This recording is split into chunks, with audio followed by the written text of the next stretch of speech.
తెలంగాణ కాంగ్రెస్లో చాలా సమీకరణలు వేగంగా మారిపోతున్నాయి. కొత్తగా ఇన్ఛార్జిగా మీనాక్షి నటరాజన్ రాకతో ఊహించని పరిణామాలు జరుగుతున్నాయి.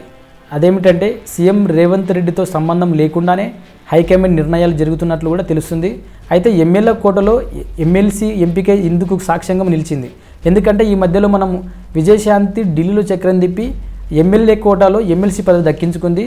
దీన్ని బట్టి చూస్తే టీపీపీసీ సీఎం రేవంత్ రెడ్డితో ఏమాత్రం సంబంధం లేకుండానే ఎమ్మెల్సీ తెచ్చుకునిందని కూడా అందరికీ షాక్ ఇచ్చారు.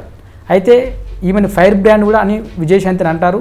ఎమ్మెల్సీ అభ్యర్థుల లిస్టు చూశాక తన మైండ్ పోయిందని వర్కింగ్ ప్రెసిడెంట్ జగ్గారెడ్డి చెప్పారంటేనే తెలంగాణలో కాంగ్రెస్లో ఎలాంటి పరిస్థితులు ఉన్నాయో కూడా మనం ఊహించుకోవచ్చు.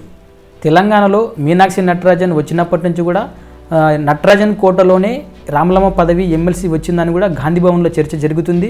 అదేవిధంగా విజయశాంతికి ఎమ్మెల్సీ రావడమే షాక్ అయితే ఆమె మరో సంచలనం చేయబోతుందని కూడా తెలుస్తుంది. విజయశాంతి పార్టీ హైకమాండ్ మరో కీలక బాధ్యత ఇవ్వబోతుందనే టాక్ కూడా మనకు వినిపిస్తుంది. రేవంత్ రెడ్డి కేబినెట్లో కూడా రామలమ్మ బెర్తు ఖాయమని ఢిల్లీ వర్గాల సమాచారం అయితే మనకి ప్రజెంట్ అయితే అందినట్లు కూడా పార్టీలో కానీ చాలామంది మాట్లాడుకుంటున్నారు. అదేవిధంగా విజయశాంతిని కేవలం ఎమ్మెల్సీగానే సరిపెట్టుకుంటుందా లేకపోతే ఆమెకు మరిన్ని బాధ్యతలు అప్పగించాలని కూడా ఢిల్లీ పెద్దలు అయితే భావిస్తున్నారు. అందుకే విజయశాంతికి కేబినెట్లోకి తీసుకొని హోంశాఖ పదవిని అప్పగిస్తారని కూడా ప్రచారం జరుగుతుంది. అయితే రామలమ్మకు అంటే విజయశాంతికు హోంశాఖ అప్పగించడం ద్వారా మహిళలకు కాంగ్రెస్ పెద్దపీట వేసిందని కూడా అత్యంత ప్రాధాన్యత ఇస్తున్నామనే సంకేతాలని పంపాలని కూడా ఇక్కడ ఉన్నటువంటి నాయకులు అయితే చూస్తున్నారు. ఒకవేళ తెలంగాణలో హోంమంత్రిగా విజయశాంతి వస్తే రేవంత్ రెడ్డి క్యాబినెట్లో 6 మంత్రి పదవులు ఖాళీగా ఉన్నాయి. 15 నెలలుగా మంత్రి పదవులు భర్తీ చేస్తారని ప్రచారం జరుగుతున్నప్పటికీ అవి ఏమాత్రం కావలేదు. ఇప్పటి వరకు దాదాపు 40 సార్లు ఢిల్లీకి వెళ్ళిన సీఎం రేవంత్ రెడ్డి అయినా ఢిల్లీ వెళ్ళిన ప్రతిసారి మంత్రివర్గ విస్తరణకు లైన్ క్లియర్ అయిందని కూడా చర్చ నడుస్తూనే ఉంది. కానీ అది మాత్రం ఏమాత్రం కావట్లేదు. అయితే సీఎం రేవంత్ రెడ్డి తాజా ఢిల్లీ పర్యటనలో మంత్రివర్గ విస్తరణపై ఫుల్ క్లారిటీగా వస్తుందని కూడా ఇక్కడ నాయకులు అంటున్నారు. కానీ 4 కొత్త ఎమ్మెల్సీలు వచ్చినందున ఇక మంత్రివర్గ విస్తరణ జరుగుతుందని చెబుతున్నారు. కానీ మీనాక్షి నటరాజన్ ఎంట్రీతో పరిస్థితులు పూర్తిగా మారిపోయాయి.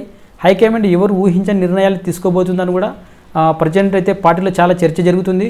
విజయశాంతికి మాత్రం పదవిని ఇవ్వడం ద్వారా పార్టీకి మరింత బూస్ట్ అవుతుందని కూడా హైకమాండ్ భావిస్తుంది. అదేవిధంగా తెలంగాణలో హోంశాఖను మహిళా నేతకు అవకాశం ఇవ్వడం ద్వారా బీఆర్ఎస్ పార్టీకి చెక్ పెట్టినట్లు అవుతుంది. రేవంత్ రెడ్డి మంత్రివర్గంలో 2 మహిళా మంత్రులు ఉన్నారని చెప్పుకోవచ్చు. అదేవిధంగా మరో మంత్రి సీతక్క దూకుడుగానే వెళుతున్న ఆమెపై ఏపీ సీఎం చంద్రబాబు ముద్రపడింది. అందుకే తెలంగాణ ఉద్యమంలో ఉన్న విజయశాంతికి ఫైర్ బ్రాండ్ అయినటువంటి రామలమ్మను మంత్రివర్గంలోకి తీసుకొని కీలకమైన హోంశాఖను కట్టబెట్టాలని కూడా ఏఐసీసీ నిర్ణయించినట్లు మనకు తెలుస్తుంది.